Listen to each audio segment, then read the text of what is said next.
স্বেচ্ছাচারিতার একটা নিজস্ব প্যাটার্ন আছে, তা কাউকে মানে না, কোনো কিছু পরোয়া করে না, তোয়াক্কা করে না।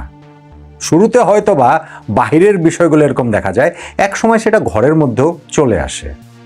Bangladesh cricket board president Aminul Islam Bulbul ভাইয়ের এখন সেই দশা হয়েছে। ক্রিকেট বোর্ডে যেভাবে তিনি জাঁকিয়ে বসেছেন তা নিয়ে বাইরের অনেক আলোচনা রয়েছে, অনেক সমালোচনা রয়েছে, অনেক কথাবার্তা রয়েছে, সেগুলোকে ফু দিয়ে তিনি উড়িয়ে দেন অথবা ব্লক করে দেন। কিন্তু এখন পরিস্থিতিটা এমন জায়গায় চলে এসেছে তার স্বেচ্ছাচারিতার, যে নিজের ঘরের ভেতরে বিসিবির মধ্যেও তার সেই মূর্তিটা দেখা যাচ্ছে, যেই কারণে একটা প্রেস রিলিজ যে দিয়েছেন সবার অগোচরে, বাংলাদেশ ক্রিকেট বোর্ডের অন্যান্য ডিরেক্টরদের অগোচরে, মানে বুলবুল ভাইয়ের ওই পকেটে ঢুকে থাকা কিছু তার ওই গঙের ডিরেক্টর বাদ দিলে বাকি কেউ এটা সম্পর্কে ওয়াকিবহাল না। স্বেচ্ছাচারিতা বিসিবির মধ্যেও বুলবুল ভাই দেখাচ্ছেন, কিন্তু সেইটা দেখিয়ে কি পার পাবেন? এই যে একটা তদন্ত কমিটি গঠন করা হয়েছে বিসিবির সর্বশেষ নির্বাচনে অনিয়ম হয়েছে কিনা, দুর্নীতি হয়েছে কিনা, একই সঙ্গে যুব ক্রীড়া মন্ত্রণালয়ের প্রতিমন্ত্রী আমিনুল হক তো ঘোষণা দিয়েছেন বিশ্বকাপে বাংলাদেশ কি কারণে খেলতে পারেনি, কাদের কারণে খেলতে পারেনি, সেটা নিয়েও একটা তদন্ত কমিটি গঠন করা হবে ঈদের পরে। এই যে যুগপৎ তদন্ত কমিটির কাজ, এই যে দুইটা তদন্ত কমিটি একই সঙ্গে কাজ করবে, বিসিবির নির্বাচনটা কি যথাযথ প্রক্রিয়ায় হয়েছে কিনা, এবং বাংলাদেশ টি-20 বিশ্বকাপে কেন কাদের কারণে খেলতে পারে না, কি কারণে পারেনি, এই জোড়া ধাক্কা সামলে আমিনুল ইসলাম বুলবুল ভাইয়ের এই ক্রিকেট বোর্ডকে টিকতে পারবে? পারবে না। আমি অনেক আগে থেকেই বলছি যে প্রক্রিয়া যেটাই হোক না কেন এই ক্রিকেট বোর্ড টিকবে না, এই ক্রিকেট বোর্ড থাকবে না। জাস্ট শুধু হচ্ছে কি এখন প্রক্রিয়াগত ব্যাপার, জাস্ট শুধুমাত্র এটা সময়ের ব্যাপার। বিশ্বকাপে বাংলাদেশ যে খেলেনি সেইটা আমি মনে করি, একটা তো হচ্ছে নির্বাচন কেন হয়নি, মানে কি নির্বাচন হয়েছে, প্রশ্নবিদ্ধ নির্বাচন হয়েছে, কিভাবে কি করেছে, সেইখানটা তো বুলবুল ভাইয়ের পার পাওয়ার উপায় নাই। স্পেশালি যখন আপনি মাথায় রাখবেন যে 64টা জেলার জায়গা থেকে যে বিসিবির কাউন্সিলর চলে এসেছিল, সেই কাউন্সিলর লিস্টটা যে বুলবুল ভাই নিজে চিঠি দিয়ে পরিবর্তন করেছেন, ওই এখতিয়ার বুলবুল ভাইয়ের নাই, ওইটা তিনি করতে পারেন না, এবং ওই জায়গাটাতেই বুলবুল ভাই ধরা খেয়ে যাবেন।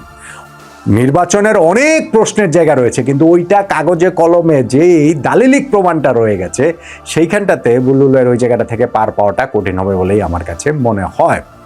নির্বাচনটা ভালোভাবে যেন ভবিষ্যতে হয়, সেই জন্য এই সর্বশেষ যে বিসিবির নির্বাচন, সেইটার কোথায় কি লুপহোলসগুলো ছিল খুঁজে বের করা জরুরি, এবং আমি মনে করি ভাই তার চেয়ে অনেক অনেক অনেক বেশি জরুরি টি-20 বিশ্বকাপে বাংলাদেশ কেন খেলেনি, কাদের কারণে খেলেনি, সেইটা খুঁজে বের করা, এবং সেইখানটাতে ভবিষ্যতে যেন কেউ বাংলাদেশের ক্রিকেট আবেগ নিয়ে আর খেলতে না পারে, ভবিষ্যতে যেন ক্রিকেটকে কেউ জিম্মি করতে না পারে, ভবিষ্যতে যেন আমাদের ক্রিকেটকে কেউ ধ্বংসের ষড়যন্ত্র না করতে পারে, সেই জন্য সেটা ভীষণ রকম জরুরি। টি-20 বিশ্বকাপে আমরা খেলিনি কেন? বাংলাদেশ ভারতের মাটিতে গিয়ে খেলবে না, কেননা ভারতের মাটিতে খেলাটা বাংলাদেশের জন্য নিরাপদ না, এই তো মোটা দাগের কথা। আচ্ছা, টি-20 বিশ্বকাপ যে একটা মাস ধরে হলো, ভারতের 5টা আলাদা আলাদা শহরে, কলকাতা, দিল্লি, মুম্বাই, চেন্নাই, আহমেদাবাদ, 5টা আলাদা শহরে যে 35টা ম্যাচ হয়েছে, নিরাপত্তার কোথায় কি সমস্যা হয়েছে আমাকে বলেন তো দেখি। কোন বিশ্বকাপের ম্যাচগুলোতে মাঠের বাইরে বোমা বিস্ফোরণ ঘটেছে, সন্ত্রাসবাদী কার্যক্রম হয়েছে, দর্শকদের সমস্যা হয়েছে, ক্রিকেটারদের সমস্যা হয়েছে, কোন জায়গাটাতে কোন প্রবলেমের জায়গা, নিরাপত্তার ঘাটতি কোন জায়গাটাতে ছিল? আচ্ছা, অন্যান্য দেশের ক্ষেত্রে হবে না, সেটা শুধু বাংলাদেশের ক্ষেত্রেই হবে, এটা আপনি বলতে চান? তাহলে আপনি আমাকে একটু বলেন তো দেখি, যে বাংলাদেশের যে দুইজন আম্পায়ার, শরফুদ্দৌল্লাহ ইবনে শহীদ সৈকত ভাই এবং গাজী সোহেল ভাই, তারা যে ওয়ার্ল্ড কাপে আম্পায়ারিং করে আসলেন, কোথায় কোন সমস্যা হয়েছে? গ্যালারি থেকে দর্শকরা কি তাদের দুয়াধ্বনি পর্যন্ত দিয়েছেন? কোথাও কি তাদের ওরকম এক্সট্রা সিকিউরিটি দিতে হয়েছে বাংলাদেশের আম্পায়ার বলে? অনেকে বলার চেষ্টা করেছিলেন যে, কেউ বলার চেষ্টা করেছিলেন যে বিশ্বকাপের আগে নিউজিল্যান্ডের বিপক্ষে যে সিরিজটা ছিল সেইখানেও সৈকত ভাই আম্পায়ার ছিলেন, কিন্তু তাকে অনফিল্ড আম্পায়ারিং এর দায়িত্ব একটা ম্যাচও দেওয়া হয়নি, 3টা ম্যাচে তাকে টিভি আম্পায়ারের দায়িত্ব দেওয়া হয়েছে। কেননা অনফিল্ড আম্পায়ারিং যদি তিনি করতেন তাহলে এখানে নিরাপত্তার ঘাটতি হতো, ওইখানটাতে সমস্যা হতো, ফলে বাংলাদেশ আসলে ওয়ার্ল্ড কাপে খেলতে যেত, যে তখন যেহেতু ওই ইস্যুটা চলছিল, ফলে বাংলাদেশের না যাওয়ার পক্ষে একটা জায়গা তৈরি হতে পারতো, এই জন্য তাকে টিভি আম্পায়ারের দায়িত্ব দেওয়া হয়েছে, অনফিল্ড আম্পায়ারের দায়িত্ব দেওয়া হয়নি। ওয়ার্ল্ড কাপে তো অনফিল্ড আম্পায়ারের দায়িত্ব পালন করেছেন, কি হয়েছে? কোথাও কোনো সমস্যা হয়েছে? আমার জানা মতো হয় নাই। আপনি যদি অন্য একটা চশমা পরে থাকেন চোখে, তাহলে আপনি সেটা সমস্যা দেখলেও দেখতে পারেন। আমাকে একটু আলোকিত করেন, ওই চশমা দিয়ে একটু দেখান, আমি তাহলে সেটা নিয়ে আলোচনা করতে পারি। বাংলাদেশের ধারাভাষ্যকার আতার আলী খান তিনি বিশ্বকাপে গিয়েছিলেন, বিশ্বকাপে তিনি ধারাভাষ্য দিয়েছেন। কোথাও কোনো সমস্যা হয়েছে? কেউ আতার ভাইকে গালিগালাজ করেছে? কোন জায়গাটাতে কি হয়েছে আমাকে একটু বলেন তো।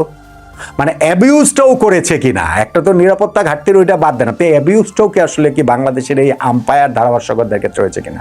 আমি যতটা জানি হয় নাই তো। আর সরকারের যে এই যে ডাবল স্ট্যান্ড এবং তারা ক্রিকেট দলকে খেলতে যেতে না চাওয়াটা, এইটা যে তারা কিভাবে নিয়েছে সেটা বোঝা যায় যখন বাংলাদেশে একটা শুটিং দলকে ওই ওয়ার্ল্ড কাপ চলাকালীন সময় ওই ভারতে ওই দিল্লিতেই খেলতে যাওয়ার অনুমতি দেয়। বাংলাদেশ শুটিং দল তো দিল্লিতে খেলে এসেছে সেই ফেব্রুয়ারি মাসে বিশ্বকাপ চলাকালীন সময়ে। হ্যাঁ, শুটিং অত বেশি হাই প্রোফাইল খেলা না, হ্যাঁ যে শুটার গিয়েছেন কোচ গিয়েছেন তারা তত বেশি হাই প্রোফাইল না, হ্যাঁ সেটা ইনডোর গেম, সবই ঠিক আছে। কিন্তু একই সঙ্গে ওয়ার্ল্ড কাপ ক্রিকেটে যেই সিকিউরিটি থাকবে, যেই সিকিউরিটি ব্যবস্থা, সেই সিকিউরিটি ব্যবস্থা তো আর শুটার দলের ক্ষেত্রে সেইখানটাতেও থাকবে না। এশিয়ান রাইফেল অ্যান্ড পিস্তল চ্যাম্পিয়নশিপে নিশ্চয়ই ক্রিকেট ওয়ার্ল্ড কাপের মতো সিকিউরিটি ব্যবস্থা নাই।